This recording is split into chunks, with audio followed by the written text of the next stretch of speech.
So my new theme over the next couple of weeks is health and healing. And Garth asked me, what is your title? I said, health and healing. And he looked at me, health and healing, that's it. So we know that Unity has had a great deal of our history around health and healing. It's the story that Myrtle Fillmore truly changed her physical, mental, spiritual health, and so did Charles. And they both had met in a time in the 1870s, 80s, where there was very little medication, medicine, hospitals, doctors, and they had traveled, lived across the country, had children, and Myrtle had been given a diagnosis that she was not going to make it any more than 6 months. She had had tuberculosis and had severe lung injury over her lifetime, and was considered that she was not going to live much longer. Well, she put her hand on her hip and went, I don't think so. So there's a famous story of them going to hear E.F. Weeks speak, and she swears, of course this is history, we don't actually hear Myrtle. Myrtle said that she heard the statement, you don't inherit sickness. Now, she had been told she had tuberculosis because her whole family for generations had had weak lungs. And so she had inherited weak lungs and was going to die early, even though she had 3 sons and was not, at an age where you would think she was going to be leaving the planet. But she didn't agree with the doctor's report. And she heard, you don't inherit sickness. And she went, huh. And he won't ever go, huh? Huh, I wonder about that. Huh, anyone ever question? This room is filled with questioners. I know that.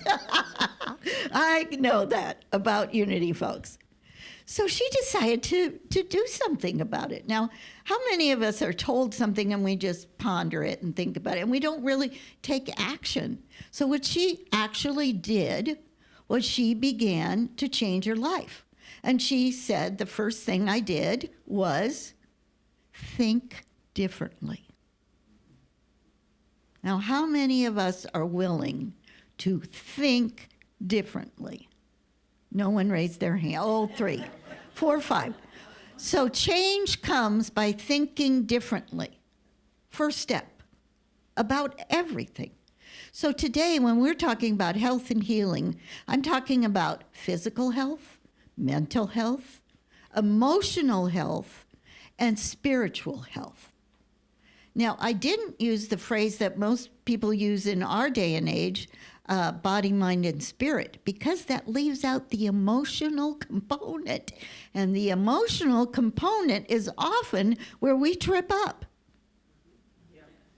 So we're going to do all 4 steps and look at how they're intertwined. I've been saying forever, balance is the key. So many of us, maybe not me personally, but many of you maybe grew up loving sports, playing sports, watching sports, physical exercise, loved to be outside, walking, running. Other people loved mental exercise, and I was the reader, and I was the one who was hiding in the closet so my mother wouldn't take my book away from me. Get out there and play. I wanted to read that book. So many of us then are mental. We focus on our mental energy. And then there's the spiritual energy. Maybe you, like me, was wondering about all the world religions as a child. I was fascinated by people who believed in something called reincarnation, things like that. And then there was the emotional component that usually just got glossed over. Would you agree? Mm-hmm. Yes. So we're going to look at all those aspects and how we balance them and how we use them in our lives. I was just reading a scientific study that says that every time we replay or rethink of an angry experience, a disappointment, or a hurt, we reduce our compassion. Any other word? What would we reduce? Immune system. Immune system, exactly. The immune system. Every time we think a happy thought, a remembrance, a joy, a hug, we increase our immune system by 6 years. So every time you think a negative, a remembering, negative, angry, upset, anyone here get upset? I won't ask you to raise your hand. Anyone upset in the last week? I'm not raising hands. Anyone upset, blah, blah. You reduce your immune system by 6 years. 6 years. And when you think positive, when you think joyful, when you think, you increase your immune system by 6 years. Anyone wanting those 6 years increase? Yes. Yes. Now, I'm going to admit that for many years, and I have to catch myself, one memory can take me down a rabbit hole.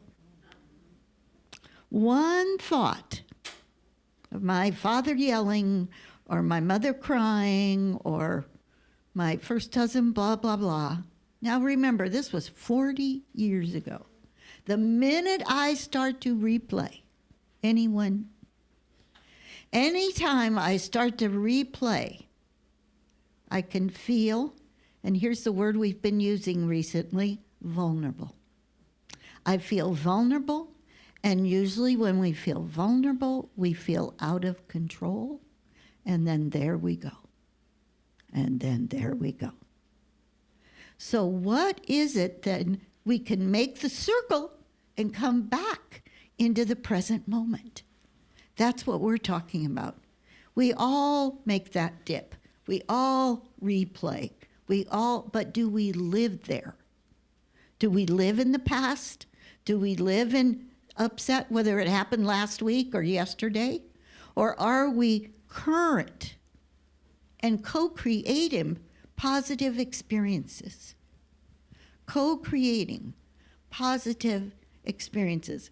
Now, I was checking several Unity books, and they all talk about balanced living and transformation.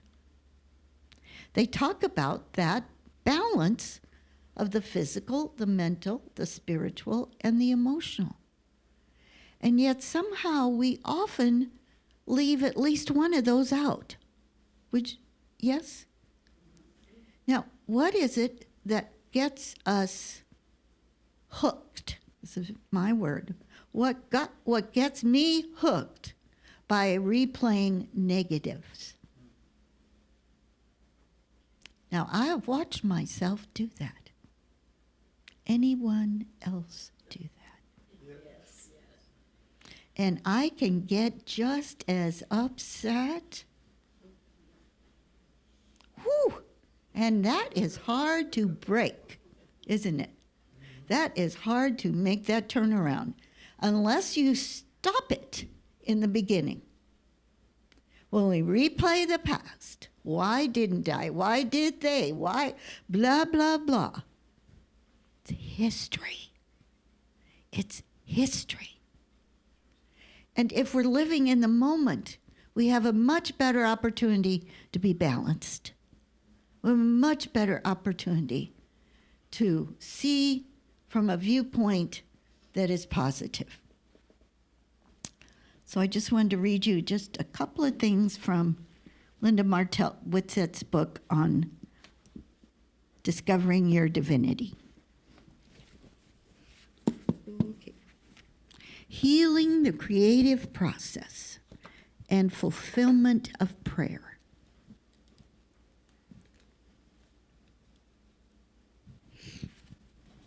The Unity movement was built on the foundation of healing ministry. The prayer ministry started in the late 1800s.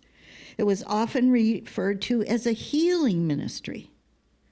They were healing meetings. To heal is to claim and realize a spiritual principle by which we heal and return to health.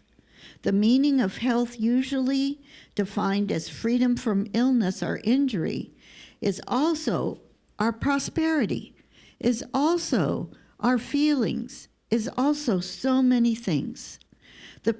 This principle of health is wholeness. It includes our bodies, minds, emotions, and spiritual concerns. And what does it feel to celebrate your wholeness? Usually we think about our diet or our exercise or our blood pressure, or we divide it. And what does it feel when we think of, I'm a whole person? I'm more than my physical. I'm more than my mental. I'm more than I'm my emotional. I'm more than my spiritual self. I am a whole person. Brene Brown calls this wholeheartedness. Living a wholehearted life. 1,000% present.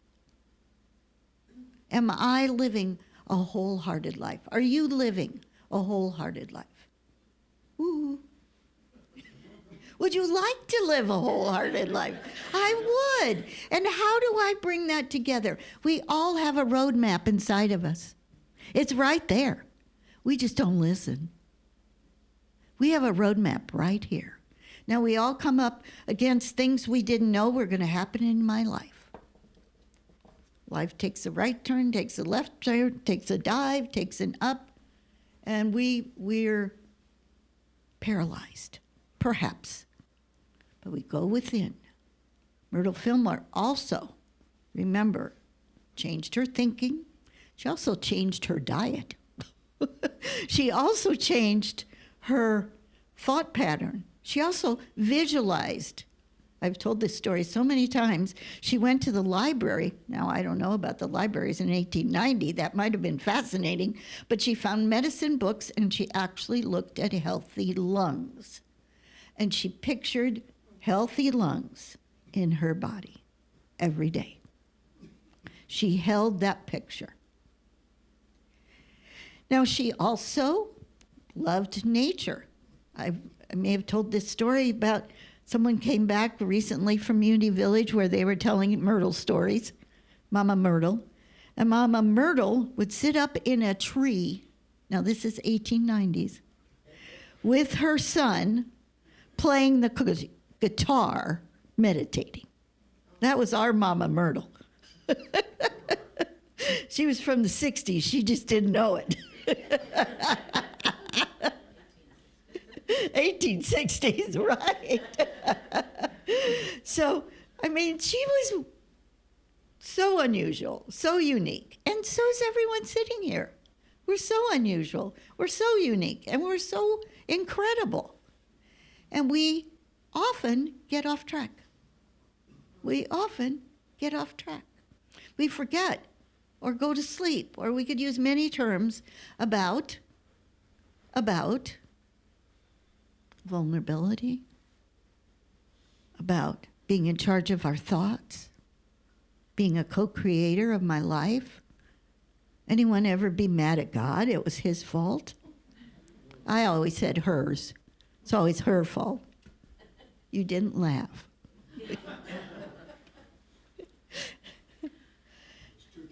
It's too true. Thank you, Clay. Thank you. Well, now one of the things we can use is heart math. Remember heart math? We can go to a positive thought when we are disturbed, when we are upset. We can visualize and replace that negative thought, that negative memory, with a positive one. Are we ready? Yeah, okay.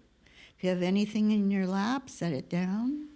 Start focusing on what it is. You're ready to shift that memory, that idea. You're going to have 6 more years of immune system when you leave here today. Just kidding.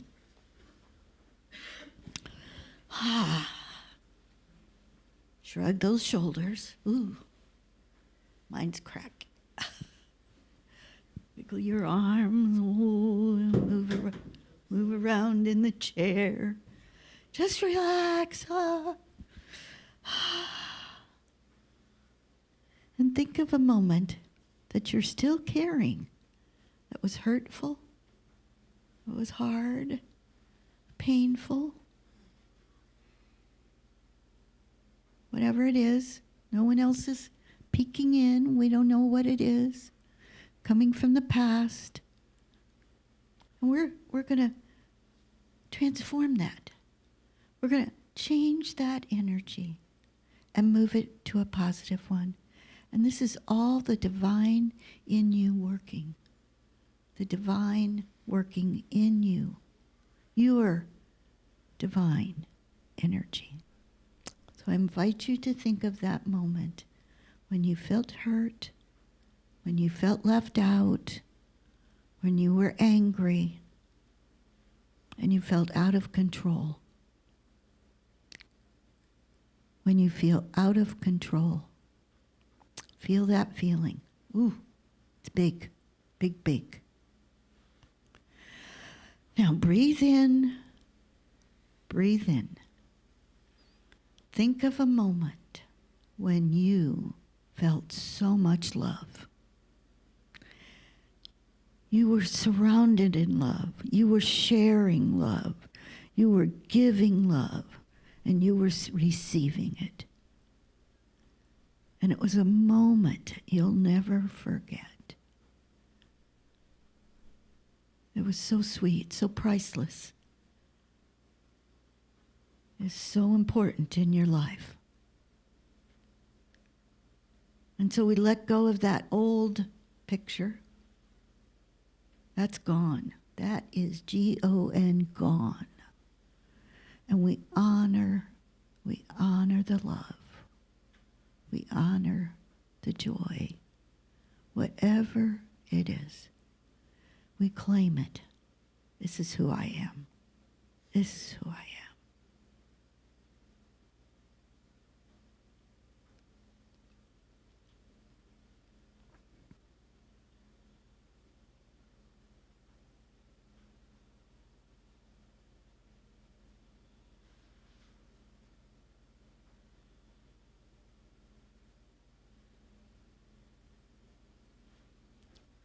And we are grateful for the ability to move the emotion, to move the mind, to move the feelings, to move the energy. Now we can do this at any moment, whenever we feel stuck, when we feel hurt, when we feel left out, when we don't understand. Go to a loving moment. Go to a loving moment.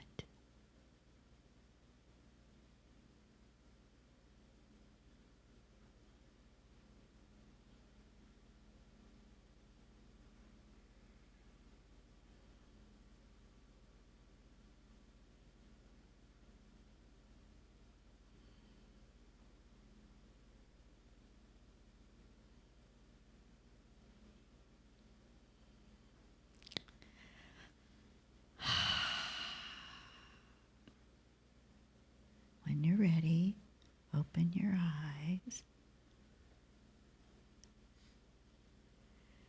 Can you feel the difference in this room?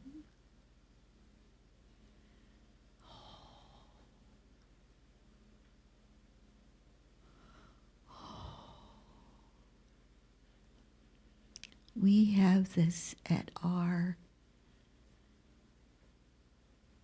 opportunity every moment of the day. Every time we feel hooked, every time we feel abandoned, every time we feel unappreciated, all those moments of love are right here. And that's the truth. The others are temporary. Love remains.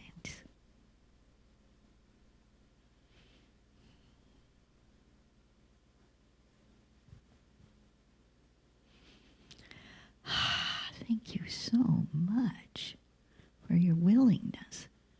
Now, I hope that is one of those to-dos you're going to put in your pocket and use. Because the whole world needs us to shift from the old habit of replaying. One of the ways I moved beyond it is I could feel it coming, actually. I'd be having a great day and things would be going well and some little thing happened and I could feel it almost coming. It was coming and I wanted to stop it, but no, I'm fine. Here it comes. And then all of a sudden it was here. And I was depressed. I was upset. I was frustrated. It got me. And then it takes 10 times more to unwind that memory. But that memory is a memory. It's past. It has nothing to do with today. It has nothing to do with today. Today is a peaceful day. Today is a happy day. Today is a day where we can live wholeheartedly. I am willing to live wholeheartedly. Say that with me. I am willing to live wholeheartedly. And that's the truth.